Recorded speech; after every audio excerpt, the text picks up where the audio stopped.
Chers amis, bonjour. Alors, parachat Vayetse. Dans notre paracha, on voit que Yaakov va se retrouver chez Lavan. Maintenant, Lavan, on va le voir arriver, ils vont discuter, et Lavan va voir que Yaakov est un très très bon parti, et il ne va pas vouloir le lâcher. Il va dire, écoute mon ami, tu ne peux pas me quitter, il faut que tu restes absolument chez toi, mais moi je ne veux pas te garder chez moi gratuitement.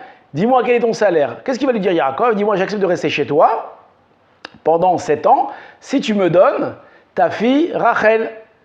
Alors, qu'est-ce qu'il dit Lavan? Il dit, il n'y a pas de problème, je préfère te la donner à toi que de la donner à quelqu'un d'autre. Et ainsi, Yaakov va rester donc pendant 7 ans à travailler chez Lavan. Maintenant, regardez le verset très intéressant, nous dit, je vous le dis en français directement, Yaakov travailla pour Rachel 7 années. 7 années, donc 7 ans, c'est très long 7 ans. Et elles furent à ses yeux comme quelques jours. Comment c'est marqué en hébreu? Mais c'était comme quelques jours. À cause de quoi? Be'avatota, tellement qu'il aimait.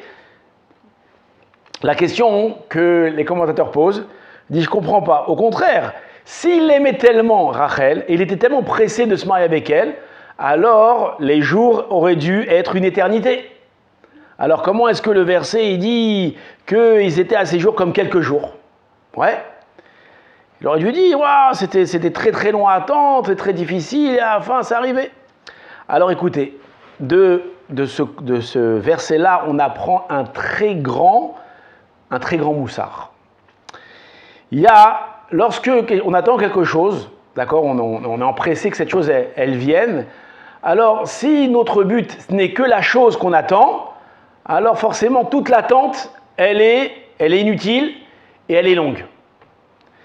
Mais si mon but, c'est pas seulement la chose que je vais atteindre, mais c'est aussi le temps que je vais passer pour l'atteindre qui est important, alors au contraire, le temps paraît très court. Je vous donne un exemple. Si par exemple, vous avez 2 personnes qui ont un examen, maintenant il y en a un qui a bien révisé et l'autre il n'a pas révisé. Et qu'est-ce qu'il fait l'autre qui n'a pas révisé? Alors il essaie de réviser en attendant. Et l'examen, il est dans 2 heures. Le premier qui a bien révisé, alors qu'est-ce qui lui arrive à lui? Il est embêté. Pourquoi? Il a 2 heures à perdre, il attend comme ça, il attend. Et presque il s'endort parce que le temps est lent jusqu'au examen. Mais l'autre qui n'a pas révisé, qu'est-ce qu'il dit? Il dit, ouais, il me reste 2 heures, vite, je vais en profiter pour essayer d'apprendre encore 1 ou 2 matières. Et au bout de 2 heures, il dit, ouais, c'est déjà passé, ça passe très très vite. Donc de la même façon. Lui, pour Yaakov, ces années-là qu'il a passées, ce n'étaient pas des années à rien faire, c'est des années qui lui ont été utiles à se construire pour construire son foyer, le foyer juif. Et donc c'est pour ça que ces années, en réalité, elles sont passées très rapidement, parce que son temps, il était utile. Quand on donne une utilité à son temps, le temps passe très très vite. Quand on ne fait rien de son temps, alors le temps passe très lentement. Et pourquoi je dis que c'est un moussard pour la vie? Je dis parce qu'en réalité, il n'y a pas de temps mort. Si tu utilises toujours ton temps pour faire des choses, tu verras que ce temps-là, il passe très très vite. Par contre, un jour, il y a un monsieur qui était à l'aéroport, d'accord, et il attendait son avion, c'était dans 2-3 heures. Et à côté de lui, il y a des gens qui regardaient la montre, et qu'est-ce qu'ils disaient? Qu'est-ce qu'ils se sont dit? Ils disent, waouh, il y en a 2h30 à perdre. Et là, le bonhomme, il a entendu ça.